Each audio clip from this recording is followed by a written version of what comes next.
Good morning, everyone, and thank you for joining this webinar on ISO 27001, the 2022 edition. What's changed? How do you adopt? And how do you actually transition to that standard? Just to let you know, we will be recording the webinar and sending this out to everyone after. And it's going to take about 45 minutes. So don't worry, it's not sort of death by PowerPoint, followed by any questions you may have. So please use the message function in the webinar for any questions, which I will cover off at the end. So let's just have a quick sort of recap on the agenda. I know that Carolyn very kindly sent that out earlier, but we're going to be covering sort of three main areas in the presentation. Now, as we've got quite a mixed audience, I know we've got people that have already got ISO 27001 and are looking to maybe transition and find out what's new. But we've also got people that are looking at adopting ISO 27001. So we'll spend a little bit of time talking around, why ISO 27001 is important and what it's all about. Then I'll be talking specifically about the new areas in ISO 27001 2022 version. And then talking a little bit around how you implement it from a new adoption of the standard, and then also how you actually transition to it. So let's begin. First of all, I just want to talk a little bit around who IMSM are. They're a UK headquartered company, and for nearly 3 decades now, they've been providing ISO consultancy services. Obviously, today we're discussing ISO 27001, but IMSM can also cover quality, environmental, energy management, health and safety, business continuity, as well as a whole other host of key ISO standards. Now, details can be found on the IMSM website, which is imsm.com, or feel free to reach out to me directly after this webinar, and I can fill you in on any details on any of the many standards that IMSM cover. They've got 3 offices in the UK, but also have a global reach with additional offices covering the US, Europe, and Asia Pac. And they've supported over 15,000 customers, helping them achieve over 25,000 standards. Now, what really sets IMSM apart from other ISO consultancy firms is that all IMSM consultants are what's called IRCA qualified, which is the International Register of Certified Auditors, and they adhere to the guidelines of ISO 9000. And that's really to make sure that the management systems that they help customers implement, of these 25,000 they've already done before, will meet both independent or UCAS, IAF or IAS certification. And also, IMSM are very proud to have achieved and hold the highest rating from the European Foundation for Quality Management, or EFQM as it's known.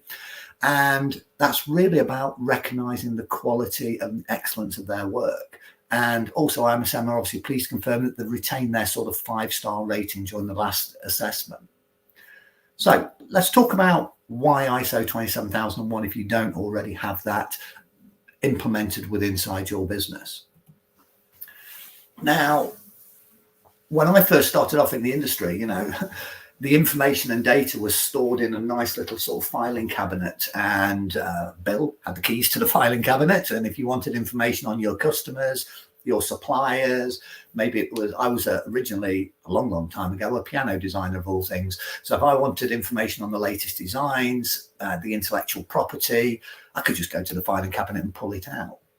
But today we work in this extended ecosystem. We all have suppliers and we're all part of a supply chain.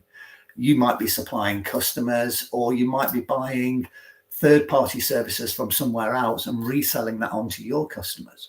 But everyone works in the supply chain. And that means the way we interact with businesses, we're sharing information, whether that be data, privacy information, personal identifiable information, but we're sharing that with multiple third parties.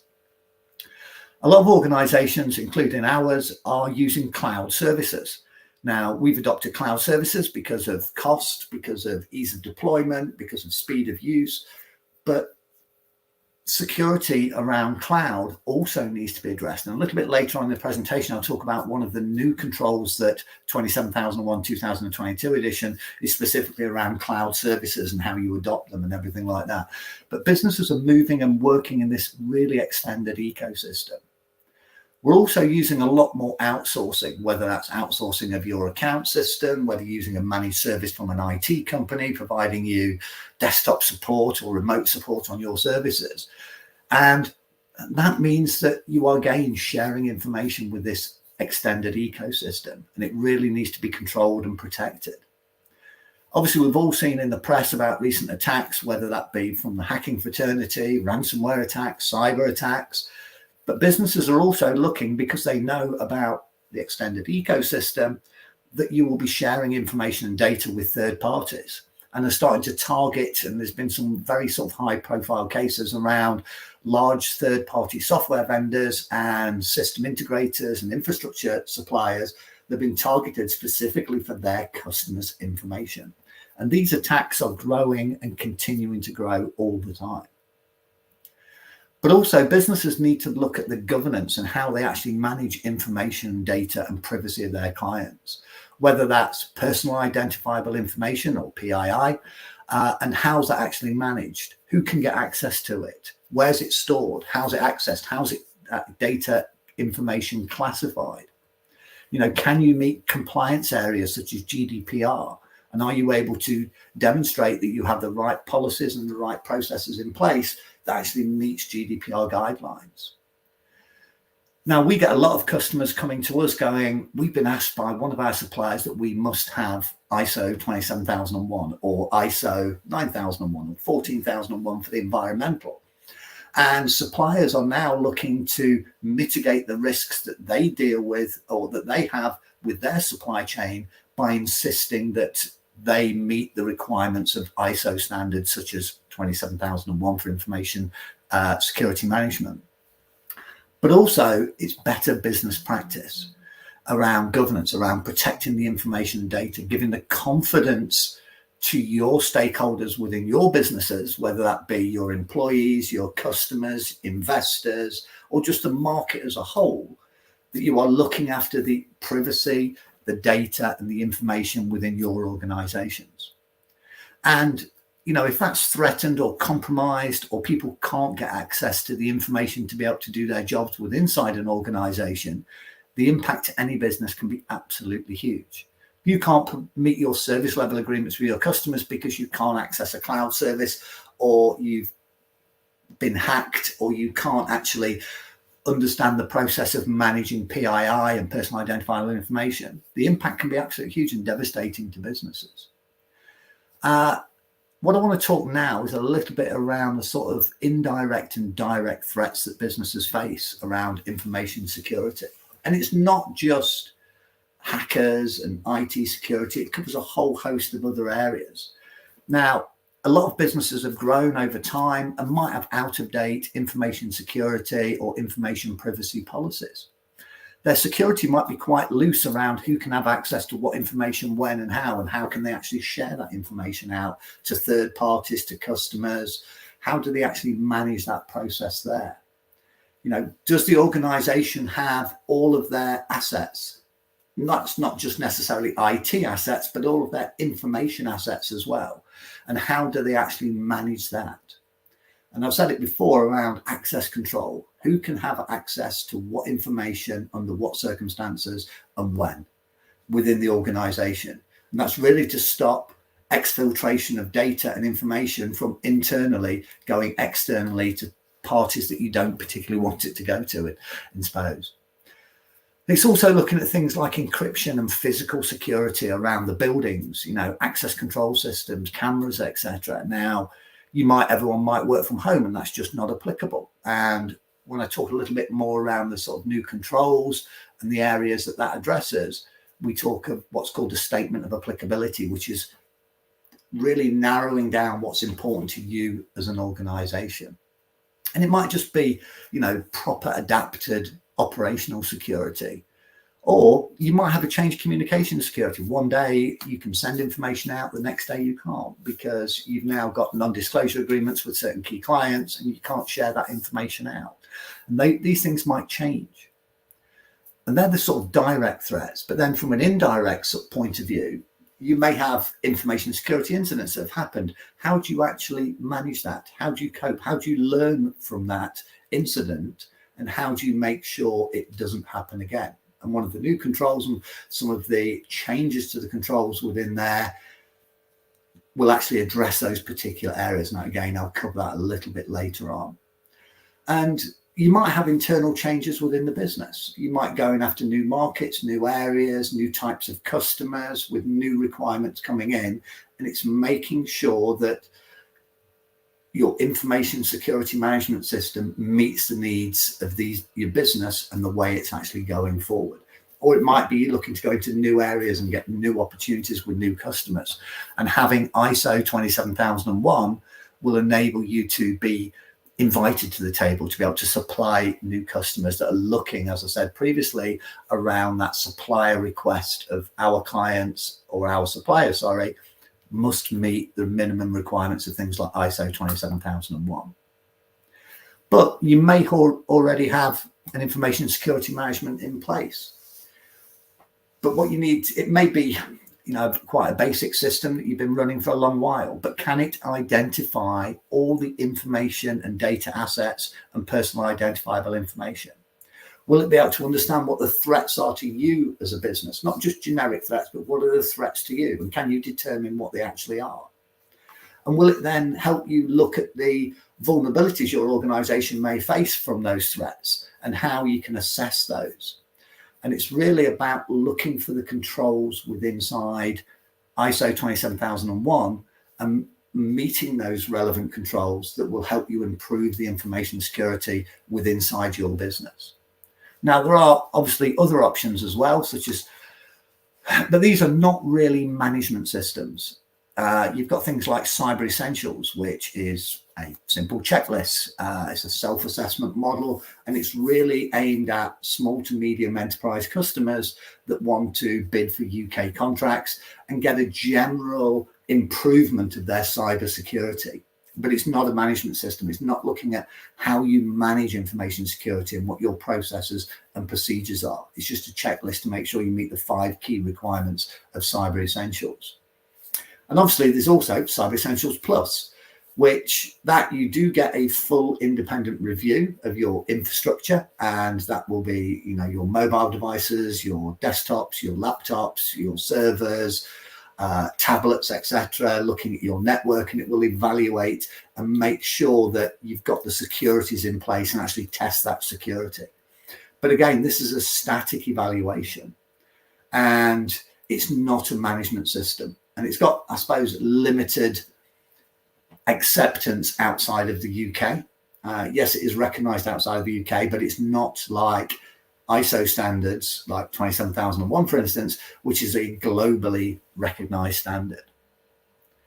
So if we just look at ISO 27001 2022, it's really about, today's organisations are getting increasingly vulnerable to security threats. And that's really, as I spoke around earlier, as our dependence on information system grows even greater. And it's really vital that organizations apply the appropriate controls to manage the risks associated with information and data. And really, by achieving ISO 27001, you can demonstrate that you are preserving the confidentiality, integrity, and availability of those assets for clients, for shareholders, for other stakeholders within the business, and also society as a whole. And information is an incredibly important and valuable asset to any organization, and it does require stringent protection. And ISO 27001 provides that. Now, ISO have issued this 3rd edition of the Information Security Management System Standard, which was done back in October last year, and will replace the current 27001 2013 through a managed transition.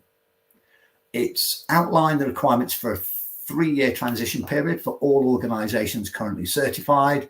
And during that transition period, both the 2013 version and the new 2022 versions will be valid during that time.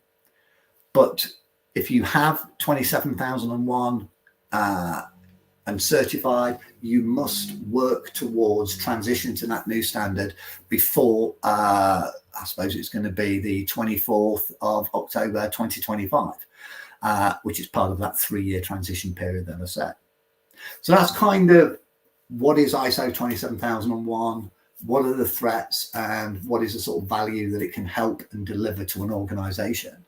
But what sort of changed in the standard? I suppose the 2022 version now contains 93 controls, where it was 114 before. And organizations must consider these to gain compliance to the standard and also gain certification. The controls are now grouped broadly into 4 sort of key groups.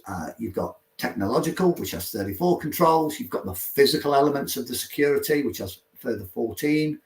You look at the organizational security, and that's around 37 controls. And then obviously people as well, because people are a key, I won't use the term security risk, but the people also need to understand what the security is around what they can and can't do. Also, 11 new controls have been added within the total of 93. However, as I said a couple of slides ago, not all of the controls will necessarily be applicable to every organization. But what we do is we help and guide you to determine this in what's called the statement of applicability. So it enables you only to focus on what's important to you as an organization. There's also been some minor changes to the body, which I'll cover off in the sort of next couple of slides, which is really looking at harmonizing the structure for a better management system. And as I said, I'll cover that a little bit later on. So what are the actual new controls that have come out?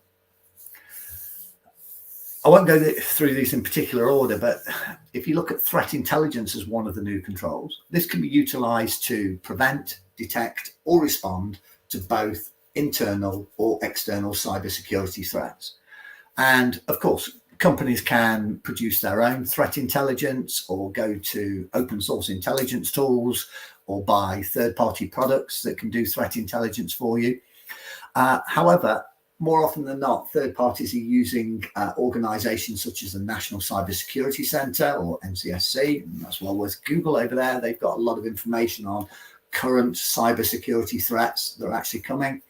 But you could also consider looking at not only that area, but also at technology and tools that can help you better understand the threats that your organization faces. And those threats might be internal or external, but one of the other areas is to look at third-party risk management, because often they have either access directly into your environment or they have access and you share data with them. So looking at what your third-party suppliers' security is also key. Obviously, ideally, you'd say, right, you must be ISO 27001. But if one of your suppliers doesn't have that standard in place, there are tools available that can look at the security of your third-party suppliers and give you a calculated risk model against those. And again, feel free to reach out to us afterwards and we can go through that in a little bit more detail. Now, as I mentioned earlier, many businesses, including ourselves, have adopted cloud service to enhance agility, reduce costs, greater scalability, and for the operation and financial benefits that cloud services deliver. However, businesses don't often have processes for how you acquire a cloud service, how you use them securely, how are you managing their use, as well as the process for leaving a cloud service. You may be with Google Cloud, but you might want to bring it back in, or you may be with AWS, or you may be with Azure. But also, how do you move cloud service providers? You may be on, I don't know, Salesforce.com, for instance, cloud service, CRM system, but for whatever reason, you may want to move to HubSpot. How do you manage that transition process of moving cloud service providers? Now, this new control sets out how you can protect customers' data and ensure that services are secure. And these are I'll give you a few sort of areas to just consider. How are the cloud service providers chosen and used? Who is responsible for governance on how the cloud service is used? How do you manage multiple cloud services if you're running 2 or 3 different types of cloud vendors? And how does cloud services fit in with the overall security strategy of your organization? How do you migrate from them or cease using those cloud services? And I suppose one of the other areas is, who's responsible for security? Is it you as an organization because you're using the cloud service, or is the cloud service provider responsible for the security? Obviously, I think personally it's a mixture of both, but this new control will help you address that, have the processes in place to actually make sure you meet it.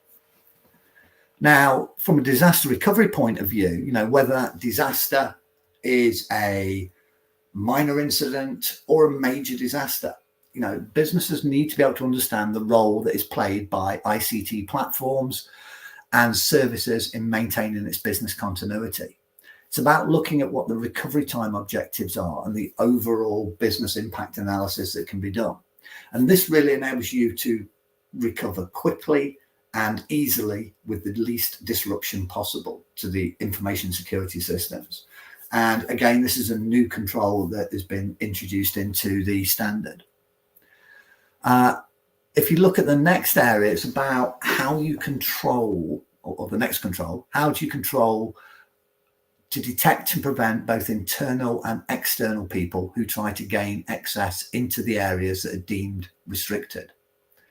And that's really about making sure that you've got the necessary functional surveillance tools. The surveillance tools should protect against, as well as consistently monitor for, I suppose, the following at minimum, the loss of any information. How can you actually do that? Protecting you against the theft of sensitive data. And that's all really to do with the monitoring activities.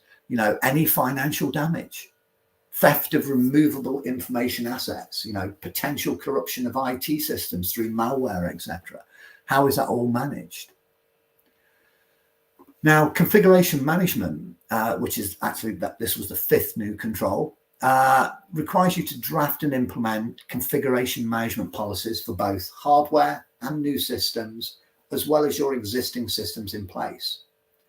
And you really should look at considering, security configuration of any infrastructure, whether that be software, systems, hardware devices that hold any type of configuration data. Any software platform applications or solution systems. What's the roles and responsibilities for management of configuration? Do you have audit trails if the configurations is actually changed on your systems? Who did it? Why did they do it?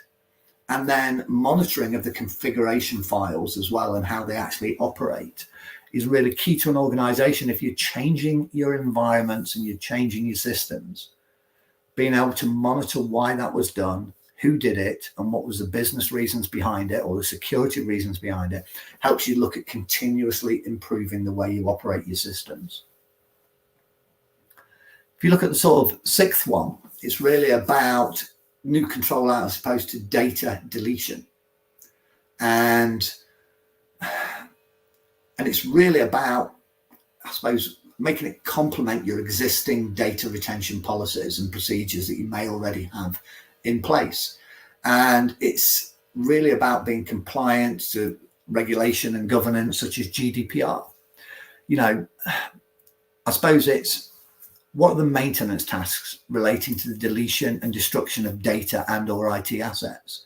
Are you using any software tools to do it? Are you working with any third parties? Like when, for instance, if a piece of infrastructure becomes out of date, are you working with a third party that will assist you with the destruction of that and the delete your actual data from it? Are they making sure that the disks are wiped, that there can be no data loss through that and through the third parties that you're actually working with? Now, the next one, which is data masking, is really used to protect sensitive personal identifiable information, or PII, beyond, this is the key message here, beyond a company's traditional data protection policies and procedures that you may already have in place. And data masking, I suppose, should cover as a minimum the legal, statutory and regulatory use and storage of employee, your customers and your third parties, as well as your suppliers' data. Now, The eighth one is really around sort of data leakage. Now, all businesses should ensure that they are managing potential data leakage, obviously. If data is accessed, transferred, or taken away by anyone unauthorized to do so, or malicious actors, those hackers that sit in their basements typing away, trying to get into your environments, then obviously the impact can be huge. And this new control really enables you to proactively detect and prevent the unauthorized access, disclosure, or extraction of information. But it does it through both external or internal people, and more importantly, systems as well. And that's what it's all about. It's about data leakage and how do you actually prevent that. The ninth control is really to help you to detect any uncharacteristic behavior and possible information security events.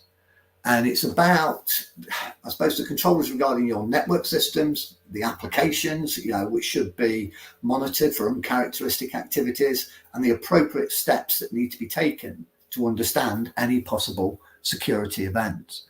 You should also keep records of the monitoring that you're actually doing.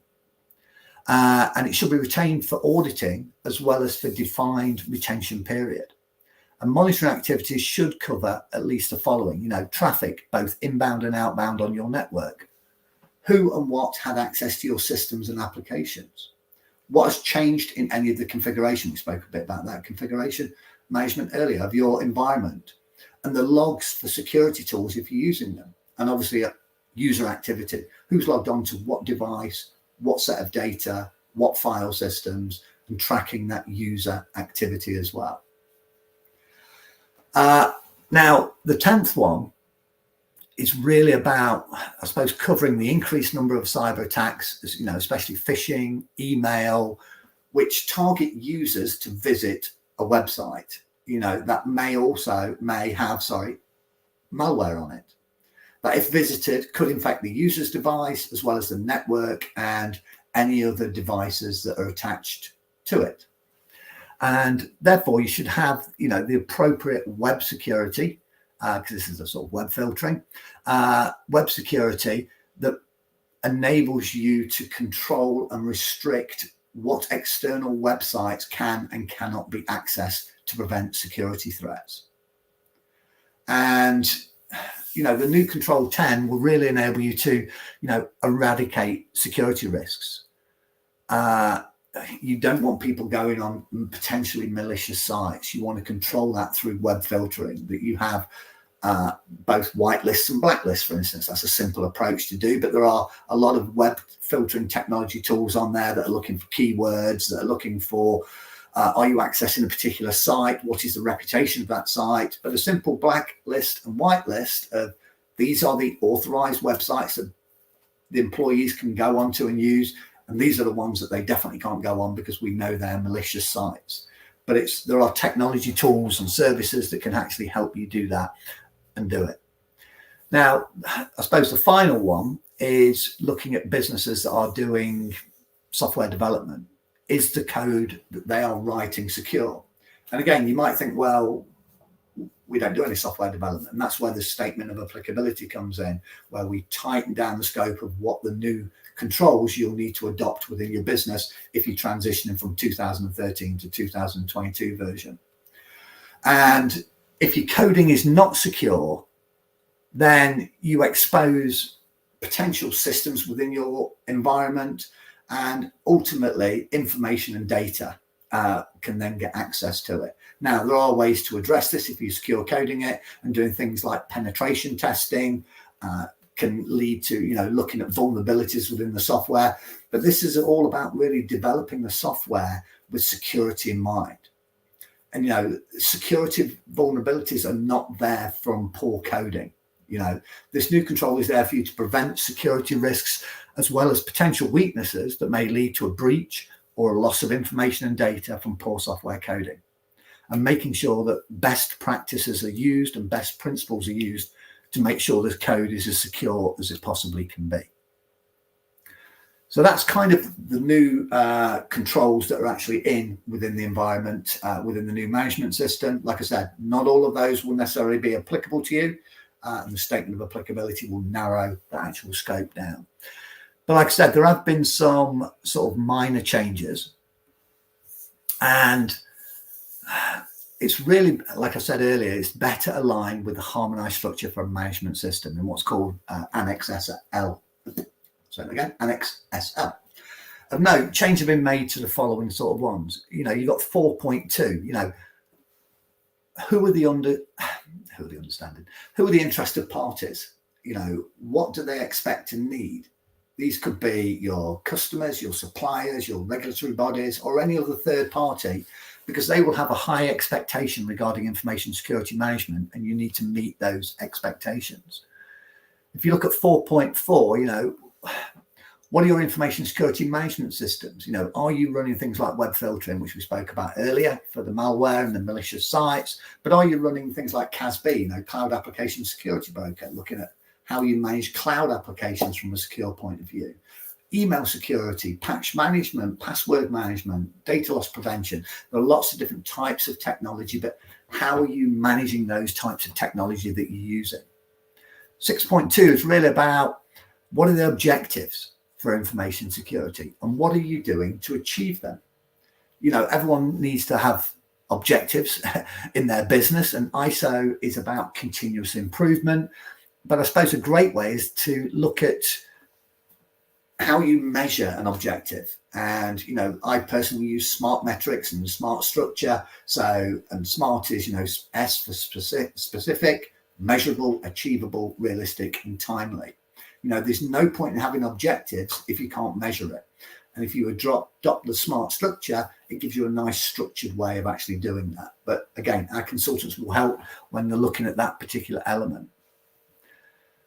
If you look at 6.3, which is, planning of changes relating directly to changes to the information security management system, and that you make the changes in a planned manner. And that's really to make sure that you're not just doing knee-jerk reactions, changing a management system, changing your information security policies and procedures, that you need to have a document and a record of the policies. And you have to use a management review team to sign off on your changes. You also need to update your communication plans with evidence of community taking place to the wider employers and make that available to the management system.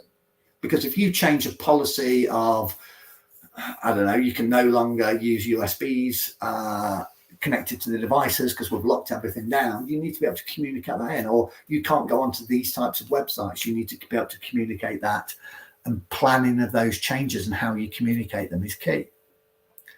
If you look at sort of 9.1, how are you monitoring and measurement, and how are you actually doing that around your information security processes and controls? The methods of monitoring, measurement, analysis, evaluation, when the monitoring and measuring shall be performed, who's going to monitor it and measure it? And when the results from when you've done all the monitoring and measurements of the system shall be analysed and evaluated. And who shall analyse and evaluate these results? It's making sure that when you're doing any analysis of the environments, that you're actually measuring those and that they're being signed off by the organisation. Oops. Sorry, I clicked over an extra slide. Now, management need to be involved in ISO 27001, and it really needs to ensure that they are reviewing the policies and procedures, that they are looking at the key areas of the management system, and that they are actually signing off on those key areas of the management review. And it helps you really make sure it's done and the people are meeting at regular intervals. They follow a structure. They have a defined agenda, and it wants you to have management oversight that meets regularly and covers the core components of the standard. It's about a top-down approach. I suppose in the old days, a lot of ISO systems were put in place that were put in at the sort of mid-management level, and senior management never really got involved with them. But now there are areas where senior management need to get in and need senior management buy-in, and it's really that top-down approach, with senior management, and it's to ensure, I suppose, continuing suitability for the organization, as well as the controls and the systems that you're actually putting it in, and making sure that the management system is effective. Now, as ISO is all about continuous improvement, 10.1 and 10.2 are kind of a little bit linked together, but it's looking at to improve the suitability, adequacy and effectiveness of the information security management system. And how you actually do that through things like any non-conformities or corrective action through 10.2, as well as a whole host of other areas that we can assist you in actually dealing with. And it's really about making sure that if a non-conformity occurs, the organisation takes actions to control and correct it and deal with the consequences. What it helps you do is evaluate the need to, I suppose, for action to eliminate the causes of non-conformity as well, because they're one of the key areas. If you've got non-conformity, you need to eliminate those causes of it. And it helps you determine what the causes are of the non-conformity in the first place. And also to determine if there are similar non-conformities exist within the organisation as well. I suppose it's then reviewing the effectiveness of any corrective action you take and make changes to the information security management system. That's why it's about this continuous improvement. And I suppose if necessary, corrective action shall be appropriate to the effect of the non-conformities encountered. And you need to retain documented information, the evidence, what was the nature of the non-conformity, what were the actions taken, and what were the results of any corrective action, to make sure that your management system is always improving and delivering value to you as an organisation. Now, as I said earlier, it's broken down into 4 groups. Now, obviously, I'm not going to go through. I've gone into quite a lot of detail, I think, on the 11 new clauses and also the minor changes. What it's done now is group them into 4 sort of key areas. It's looking at how the organizational structure is done, how the people, physical and technological. Now, obviously, I'm not going to go through all 37 controls because we'll be here a long, long while. But some of the key ones that I've picked out is things like, from an organization control, 5.22, monitoring, review and change management of supplier services. People want to change suppliers to get the best business benefits for their organization. But that control helps you actually manage that and how you actually review that. And also 5.29, which is what happens to information security during a disruption. And that might be a minor incident. It could be that you can't get access into your building, in your environment. If your business is disrupted by whatever reason, how do you maintain your information security to make sure your business is protecting the information, the data and the privacy of your organization? If you look at the sort of people controls, there's, again, we've got 8, but things like confidentiality or non-disclosure agreements, what do you do about it? Do you have NDAs, etc.? Are they shared within the organization for your own employees, or is it just purely for suppliers?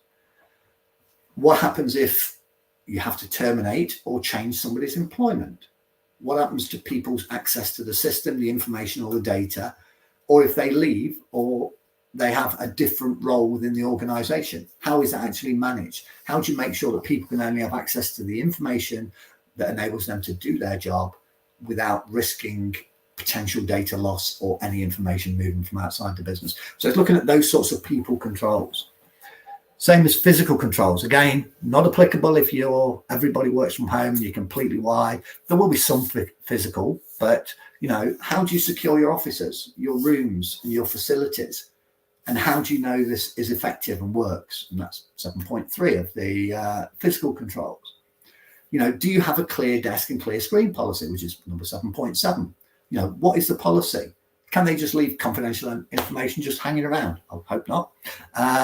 Is there a process and procedure for locking laptops? Not just in the office, because people work remotely too these days and people work from home, but is there a policy for if they're working at home that they must lock their laptops? And these areas can look at the physical sort of security to make sure you're actually protecting your business. Then if we look at the technology controls, 8.7, protection against malware, is the business protected? Data leakage prevention. I know we've covered a lot of these on some of the sort of changes. DLP, not just technology, but what are the processes and procedures? And again, that web filtering, which is 8.23, can you or do you react with what users do? So that's kind of the changes, the new controls, the minor changes, and how ISO 27001-2022 is now structured into these particular themes. Now, what I want to do is just talk very quickly around how do we help businesses that don't have ISO 27001 currently, but are looking to adopt it. And then I will then very shortly after that, cover around how do we actually help you transition. So we have a very simple 5-step process designed to have the minimal impact to you as a business. And step 1 is a gap analysis. Look at where you are now, where you need to be in terms of the process, procedures and controls. Once we've done that, and that's typically for most organizations between half a day and 3/4 of a day of workshop, using again one of our IRCA qualified consultants, because they're the guys that perform these steps. What you will do after we've done the gap analysis, we've understood how you work as a business, we've gone through the controls and the policies and the procedures, you've maybe sent us some of your existing policies and procedures. What our consultant will do then is develop the documentation around the management system. And that is to take, you may have an existing policy around, what's a good example? Password management, for instance. Now, our consultant will look at that and he'll do probably one of 3 things. He'll go, yes, that's great. It meets the ISO 27001-2022 standard. I will use that policy as is. Great.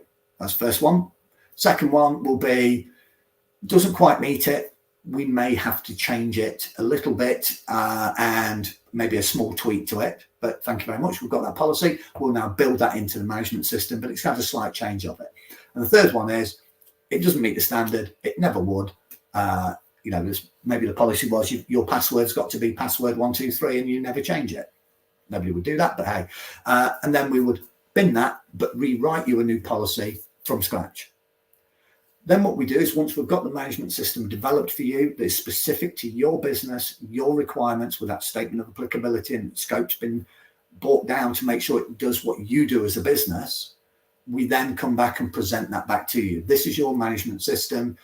You now have to evidence and adopt it within your business, which is step 4. And that adoption process of using the system, rolling it out, making sure the people are trained, making sure the policies are clearly communicated, making sure if you've had to put new technology in to meet the standard that you've done it. Not all businesses do. We've recently just done one for a very large media company that didn't require any new software at all for 27001-2022. It wasn't because they had lots. They didn't have hardly anything. It was a startup. We've developed the process and procedures. The technologies can come on a little bit later to add value to you as an organization. Now, what you need to do with ISO is adopt that standard within your organization and roll it out and then evidence the fact you are working to the standard. And then the final stage is certification. Now, we can work with independent, and IMSM work with an organization called QAS International, or if you want UCAS certification through one of UCAS certification bodies, we work with lots of them from Lloyd's of London, BSI, AAC, URS. There are lots of ones that we work with and I work with to enable them to deliver you UCAS certification, because all the management systems that IMSM develop will meet both independent and UCAS accredited body. And then they will then come on, do the audits, external audit, and make sure you actually meet it. But that sounds like a lot of hard work, but IMSM do all the heavy lifting. We will, and I suppose it's done that way so you can focus on what you do best, which is running your business. We will give you that advice and guidance throughout.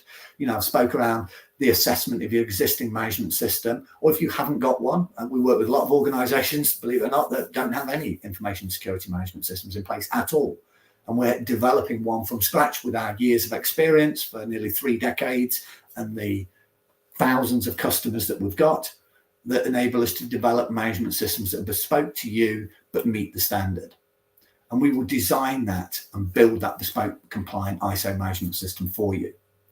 We will give you all the assistance you require around the documentation and relevant processes and procedures, and develop those and write those up for you as well. And we will then supply you with the necessary documentation for you to have the management system and then start to look at the ways you can continually improve it. What we'll also do is instruct somebody within your organization to do an internal audit of your information security system to make sure, and the ISO standard, to make sure it meets it before you have that external audit as well. And the internal audits are very, very important. And we will give instruction to do that. But what we also do, and I'll cover that next sort of couple of slides, is we can provide additional training around that, dedicated courses to get people qualified up to become auditors and do their own internal full audits. And then we help with that registration. Now, how do we transition? This is, again, 3-step process. It's initial consultation, again, that IRCA qualified consultant, where we'll sit down with you if you've already got 2013 version, and we will discuss any changes and what the impact to your organization will be. And then what changes need to be made to the management system, and what new controls will apply through that statement of applicability. So once we've done that, we will either create a new and or amend your existing management system. Now, you don't have to be an IMSM customer. You could be bought it from a different consultant. You might have been a BSI. You might have developed the system in-house for yourself. But we'll either amend your existing one or we'll create you a new one. Depends.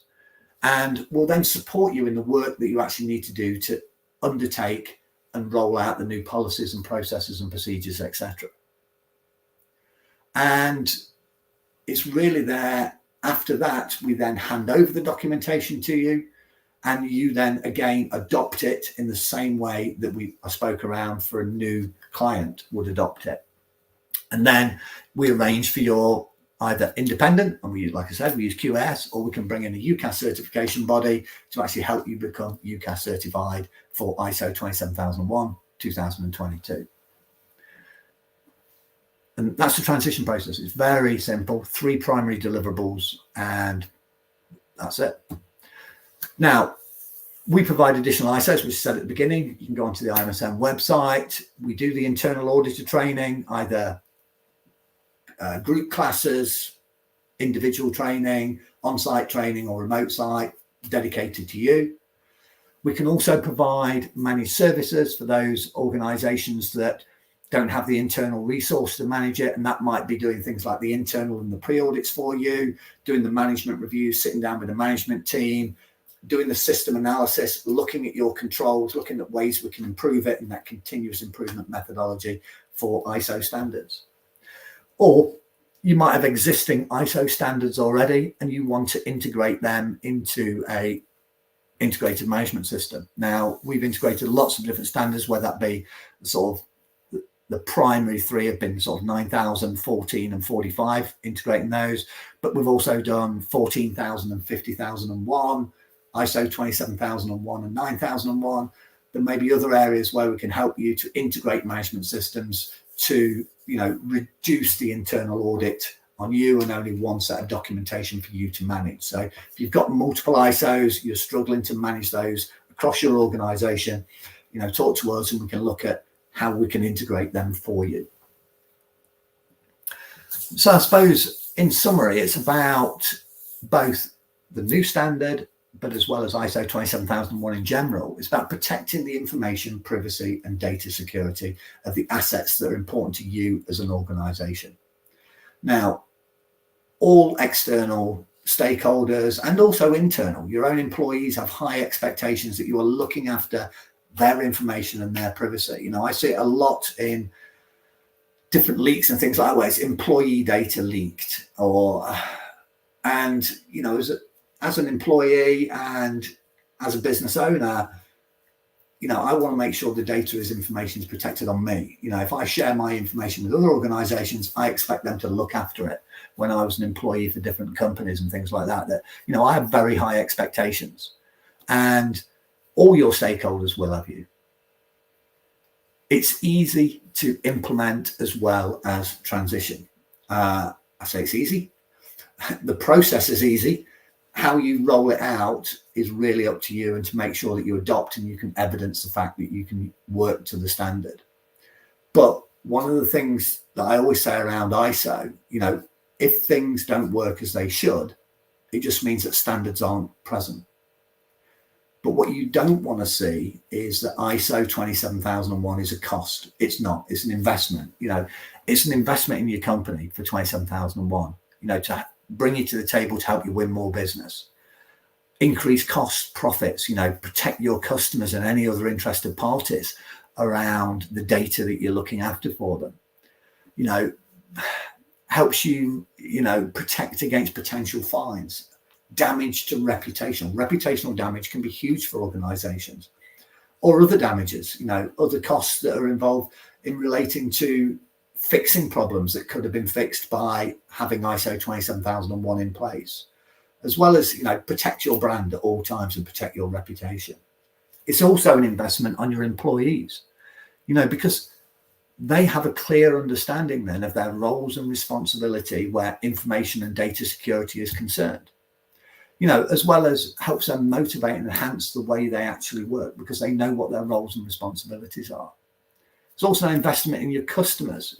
It demonstrates that you are a high quality company, that you'll have reduced security incidents, that risks, and you'll also improve the services and also meet and exceed service levels of your customers. And that's because that you're protected better and you've got processes and procedures in place that if you have an incident, how can you maintain the security still, which we spoke around earlier. And it's also an investment in your future as a business.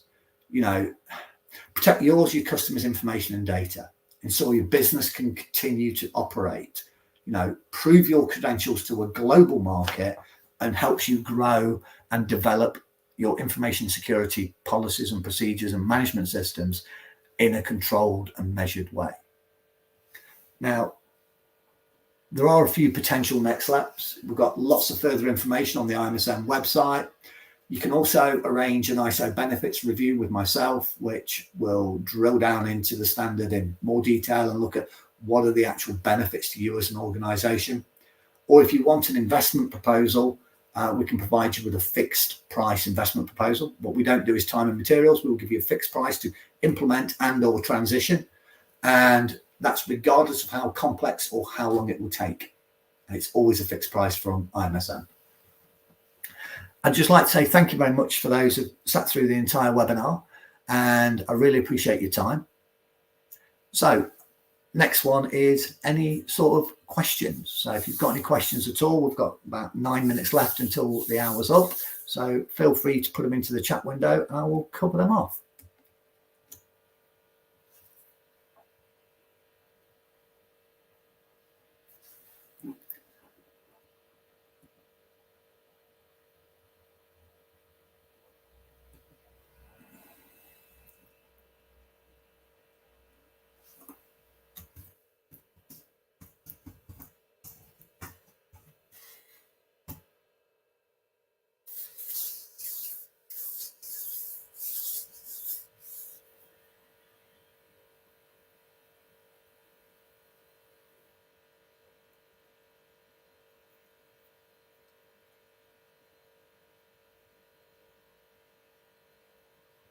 Right, doesn't look like there are any questions. So again, if you're still on board, I'd just like to say thank you very much. And as I said right at the top of the presentation, we will be sending out a copy of this to you so you can watch it again or share it with any of your colleagues or people within your organization. So my name's been Steve Stobo, and thank you very much.